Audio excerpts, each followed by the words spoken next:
Welcome once again student. Stay home and be safe. આજે આપણે ધોરણ 5માં પાઠ 3 ભણીશું. તમે તો જાણો છો ને કે માણસની અંદર लालचનો जन्म થાય છે. मतलब कि आप सभी जानते ही हैं कि मनुष्य के अंदर लालच का जब जन्म होता है तो उसका सुख और चैन संतुष्टि सभी का नाश हो जाता है.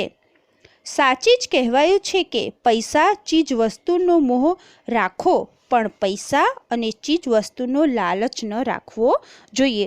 कि मतलब कि सच में महापुरुषों ने और सभी ने कहा है कि पैसा और जो भी चीज़ वस्तु जो भी ज़रूरियात की हमारी भौतिक सुविधा है उसका हमें मोह रखना चाहिए, लेकिन उसका लालच रखना न चाहिए.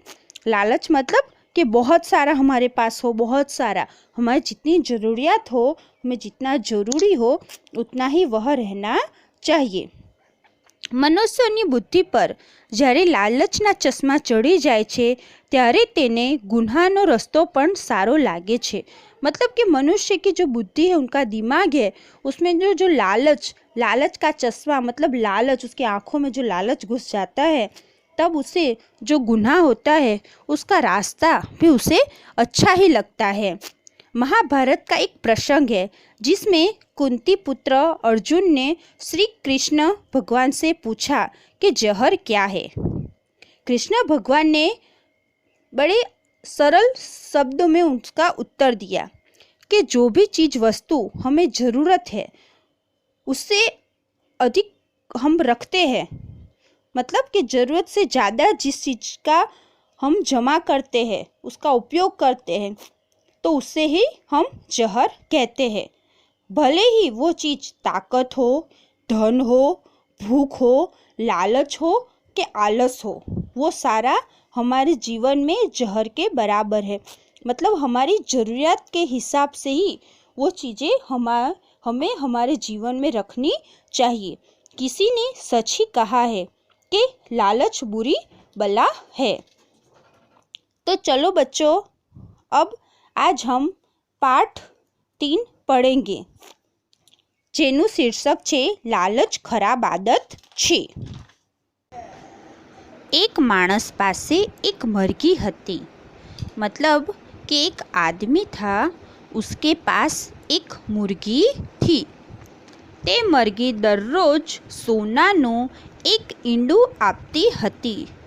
कि वो जो मुर्गी थी तो वो हर रोज़ सोना का एक अंडा देती थी. मुर्गी अंडा देती है ना, तो वैसे ये कहानी में ये जो मुर्गी है वो एक सोने का अंडा देती थी. आ ईंडू वेचीने ते पोताना परिवारનું गुजरान चलावतो हतो. कि ये जो एक आदमी था तो वो ये अंडा, मुर्गी जो अंडा देती थी, वो अंडा बेच के वो अपने परिवार का पालन पोषण करता था. एक दिवस ए माणसे विचार्યું कि एक दिन वो आदमी ने सोचा, आ मरघी रोज एक ज ईंडू आपे छे, आ रीते तो हूँ क्यारेय झड़पथी धनवान नहीं बनी सकूँ.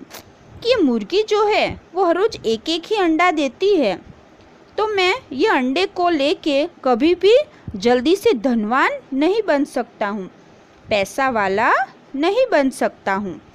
आ मरघी ने चीरी ने एक साथे हूँ बधा ईंडा काढ़ीने ते ईंडा ने वेची दऊँ तो हूँ झड़पथी धनवान बनी सकूँ. कि वो आदमी ने सोचा कि ये मुर्गी जो है उसको जो मैं चीर के मार दूँ तो शायद मुझे बहुत सारे अंडे मिलेंगे, जिससे मैं जल्दी से जल्दी धनवान बन जाऊंगा, पैसा वाला बन जाऊंगा. क्योंकि ये मुर्गी तो मुझे एक एक ही अंडा देती है और एक अंडे से उसका कुछ भी हो सकता नहीं था. इसीलिए उस आदमी ने सोचा कि ये मुर्गी को मैं मार दूँ और मैं बहुत सारे अंडे निकाल के ले लूँ.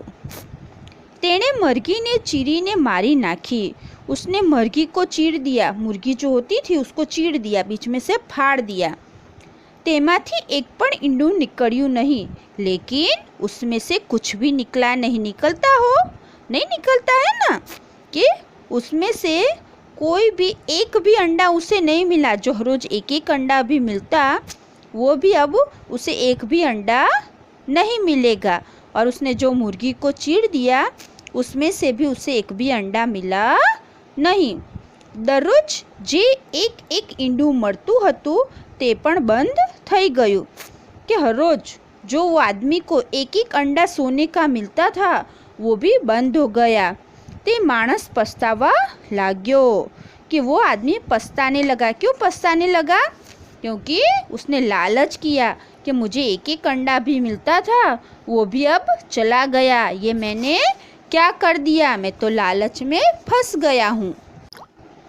આપણા ધાર્મિક પુસ્તકોમાં પણ કહેવાયું છે कि अपने जो धार्मिक पुस्तक है उसमें भी कहा गया है, लोभ सरीखो कोई अवगुण नहीं।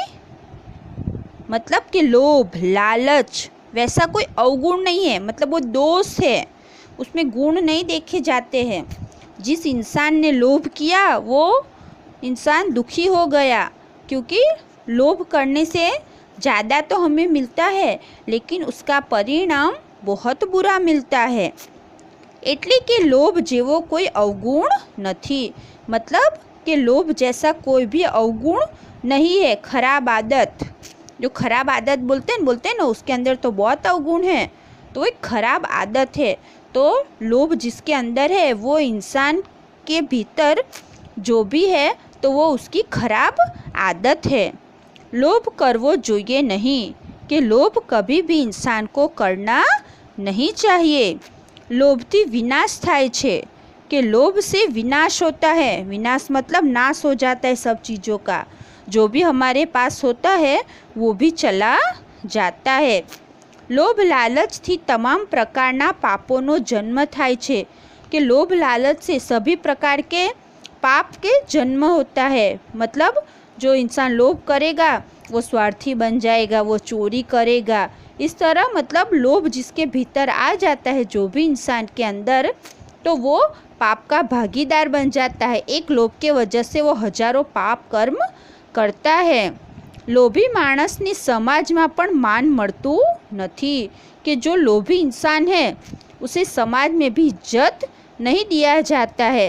अब आपको पता होगा कि फ्रेंड होते हैं उसमें जो कोई लोभी लालची होता है, कि पता है वो अभी देखो ऐसा लोभी है, उसके पास इतना है तो भी वो मांगते ही रहेगा, जब हो तब वो रोते ही रहता है, ऐसा बोलते हैं ना। तो वैसे इंसान को हम समाज में भी कोई इज्जत मिलती नहीं है। होता है ना फ्रेंड में भी, कि देखना अभी उसके पास है पेंसिल रबर सब कुछ है, लेकिन तो भी वो मेरे सभी मांगेगा, तो उस तरह उसकी वैल्यू कम हो जाती है। તેથી લોભ અને લાલચથી હંમેશા दूर રહેવું જોઈએ। इसीलिए ही लोभ और लालच हमें हमारे भीतर लाना नहीं चाहिए। हमें इस कहानी से यही सीखने मिलता है कि हमारे भीतर लोभ लालच नहीं लाना चाहिए। लोभ एक खराब आदत है।